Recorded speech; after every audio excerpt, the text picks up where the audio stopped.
Hello, this is Mr. Huber. In this lesson, we're going to learn about plotting points in a coordinate plane. Coordinates are values that give the location of something. Global positioning systems, GPS, locates points around the world based on their latitude and longitude coordinates. Okay? In mathematics, when we talk about coordinates to locate points in a coordinate plane, okay, a plane is just a flat surface. We see an example of a coordinate plane down here, and we'll get to this in a moment. So coordinate planes divide into four quadrants, right? We have these two axes, we'll talk about them, and they divide into four sections, four quadrants they're called.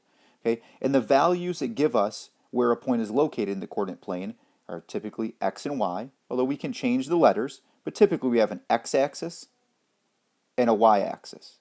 Okay, and that x comma y is called an ordered pair. So some terms to know. Ordered pair is a good one because when we locate a point, we're going to give it as a number comma other number in parentheses. Make sure it's in parentheses. Typically x comma y, input comma output. If they're not x and y, it's always the input followed by the output.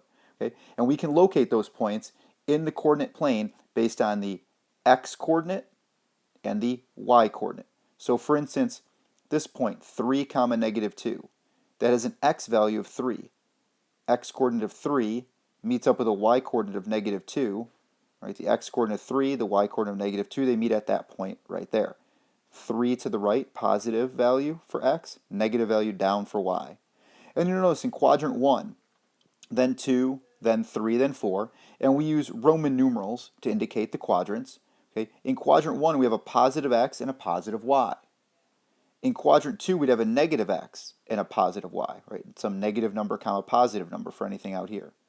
In quadrant 3, we'd have both x and y coordinates negative, and in quadrant 4, a positive followed by a negative, like we see with point P, 3 comma negative 2.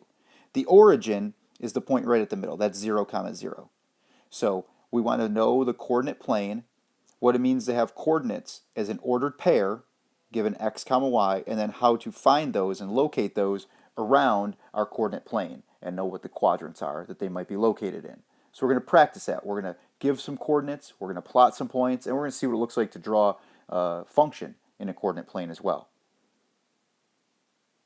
So we're going to give the coordinates for each of these points. So first let's locate that first point. Okay, point A is right here. So point A, we want to give the x coordinate followed by the y coordinate. So when we do that, we're going to have point A is at 2 comma 3. Okay, 2 comma 3 for the coordinates for that point.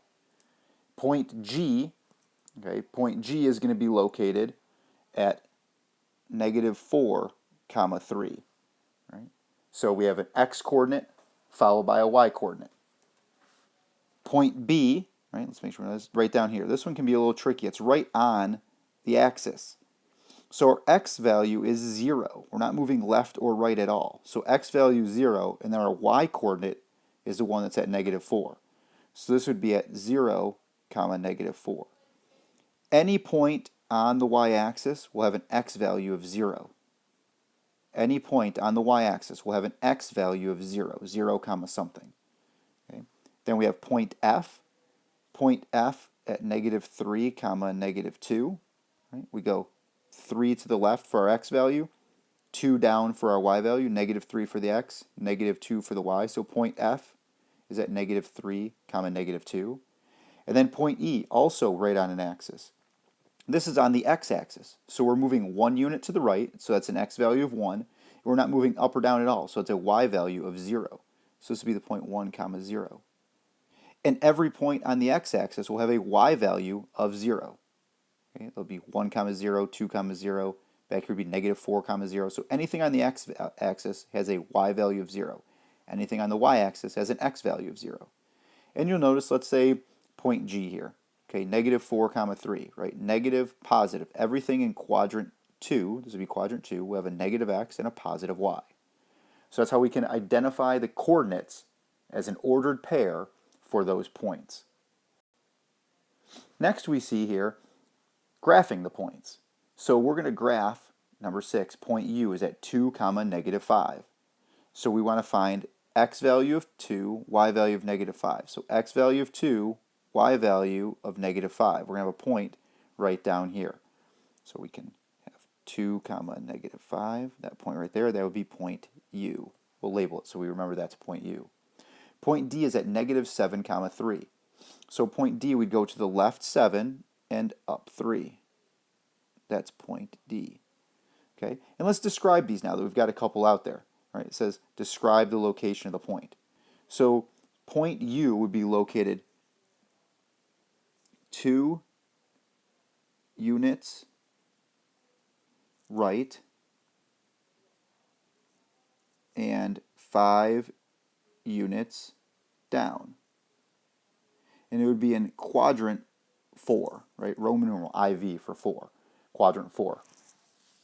2 units to the right, 5 units down.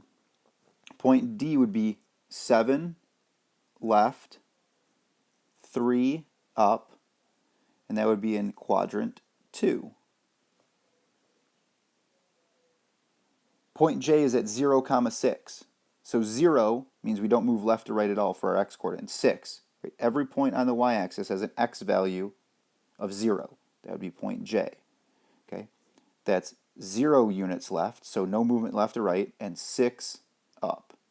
And that's not in a quadrant. No quadrant. Okay. When you have a point on an axis, it's not in between two quadrants, it's not in quadrant 1 and 2, it's not in a quadrant at all if it's right on an axis. Okay, point H at negative 3, negative 4. So negative 3, negative 4 right there. That's point H. Okay, that would be left 3, down 4, and that's in quadrant 3. Put no quadrant, so we remember what the Q is for. Right? Q is for quadrant. So we can locate points to plot them, finding your x value. First, take your x value and move left or right. So we're going to move left or right, in this case, 2, and then down 5. Right 2, down 5. We get a point that is moved 2 units right and 5 units down. That would be in quadrant 4. Quadrant 1, quadrant 2, quadrant 3, quadrant 4. So know how to place a point on a coordinate plane, right? That's what this is. It's called a coordinate plane, where we have the x and y axes where we can locate coordinates for an input and an output, again, typically x and y. As we move ahead here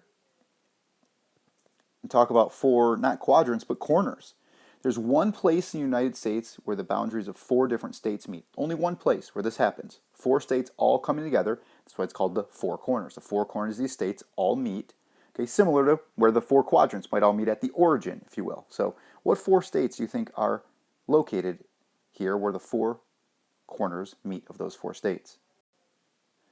It's Utah, Colorado, Arizona, and New Mexico. Right here, the 4 corners.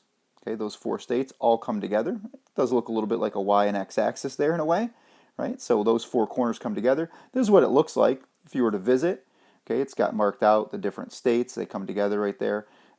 It's not especially great to see, I wouldn't say, but it was something a little bit unique. I guess you can stand in 4 different states at one time, or see what it's like to be in right there at the intersection of those 4 corners of those 4 states. So Utah, Colorado, Arizona, and New Mexico, the 4 corners. All right. Now if we graph a function, if we want to graph this function with a domain, and then we're going to identify the range. So when we have the domain, or we talk about, that's like your inputs. So I don't even have to have an x and y. It could be different letters. This could say r equals 2m minus 1. This is still the input, the domain. So these numbers for the domain are going to go in for the x. So since we're using x and y, we could label this as an x-axis and a y-axis. If we were using different letters, we could label them. If it was a and b, we could label them a and b. If it was r and m, we could label them r and m. Okay? Input, okay, goes here along the x-axis, output along the vertical axis. So now we're going to make a table of values. We've done this before, so I'll call them x and y since the letters we're using. We don't always have to. So we have negative 2, negative 1, 0, 1, and 2.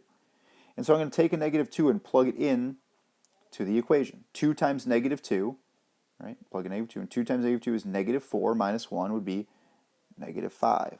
If I plug a negative 1 in there, 2 times negative 1 is negative 2 minus 1 is negative 3. If you put a 0 in for x, 2 times 0 is 0 minus 1 is negative 1. Plug in a 1 and you'll get 1. Plug in a 2, you get 4 minus 1, which is 3. So these are ordered pairs. Right? This is negative 2 comma negative 5. -1, comma, -3, and so on. So I can plot those points. -2, comma, -5 would be the point right there. -1, comma, -3, 0, comma, -1, 1, comma, 1, and 2, comma, 3. So I would have those points all graphed, and my range, okay, would be -5, -3, -1, 1, and 3. All the outputs, right? The range is all the outputs. Domain, all the inputs. That's why I put in those numbers for x, and I did a calculation to get out a y value, which is my range. Okay, and I could plot those points. Input, comma, output is your input, comma, output. Input, comma, output. And you can graph those. Just like we did when it was given as an x and y, that's an ordered pair when we get that table of values. Now let's look at another example here where we're going to apply what we're learning about this table of values, inputs and outputs, and what that looks like for a coordinate plane. So we have a presidential election in 1972. It was the first time 18-year-olds were allowed to vote. This table gives us the number of votes that were cast in those elections before and since 1972. So 1972 is right here. Right, this is years before or since. So this is 4 years before 1972. This is 4 years after 1972, and so on. Each election, 4 years before and after for a few years. And then our numbers of votes that were cast in the millions. So first, explain how we know this represents a function. Well, if you recall, right, what makes something a function, every input has exactly one output. And that's the case here. Every input in this particular example has exactly one output.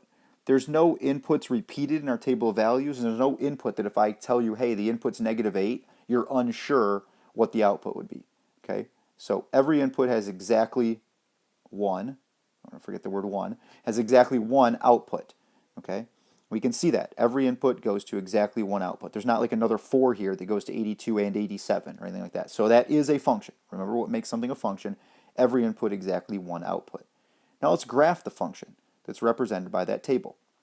And that's the same table of values there, just a little smaller because I wanted to be able to fit it all on the screen. Okay, so now let's plot those points. So I've labeled my scale on my graph, right? This will be my x-axis. This will be my y-axis. If we're going to say years before and since is x, and the votes in millions is output, the y. You can use different letters if you want, input and output. This horizontal axis is our input, and we're counting by 2s. And then here I'm counting by 10s. And we have to be consistent. Again, we're not going to go 10, 20, 30, then 80, then 100. Okay, you can count by 10s. Here we're counting by 2s. So we make sure we fit all of our information on our graph. So let's plot these points now. The first one is -12, 69. So I'm going to go to -12 on my x-axis, and then up to 69, just a little bit below 70.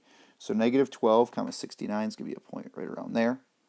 Then I'm going to have -8, 71, so point right around there. Then I'm going to have -4, 73, right around there. 0, 78, so 0 right on the y-axis, 78. 4, 82, so just a little bit above 80 now. Right? Then I'm going to have 8, 87, so 8 and 87. And then 12 and 93. All right, so we've got our points plotted. Let's just look at 12, 93. So 12 is my input, 93 as my output, so right here, a little above 90, and I've got my points. So those are my points plotted based on those inputs and output values.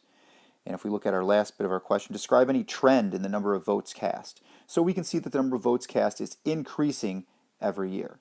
Right? Not the same amount every time, but it is increasing. There'd be a trend that we could see in those numbers of votes. So remember, coordinate planes, typically in x and y, but any input, output, have an ordered pair in parentheses there, and use those inputs and outputs, x's and y's, ordered pairs, to be able to locate points and to be able to give the coordinates of points that are given to us as well.